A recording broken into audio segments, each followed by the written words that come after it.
Muling nanawagan ng Department of Interior and Local Government sa mga pulis na wakasan na ang mga scalawag sa kanilang hanay. Inilunsad naman ang isang rehab and livelihood program para sa mga drug surrenderies na ginagawang negosyo ang iligal na droga. Nagpapatrol, Jasmine Romero.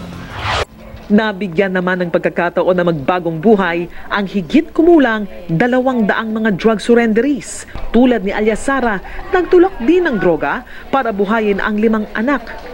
Sa dami kong mga anak, hindi ko kayang pamumuhay na legal, man po ako sa illegal.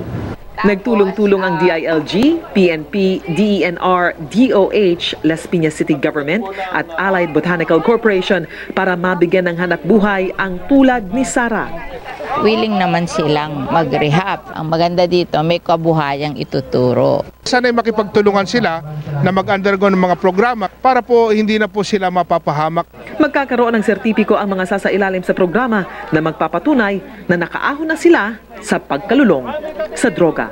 Jasmine Romero, ABS-CBN News.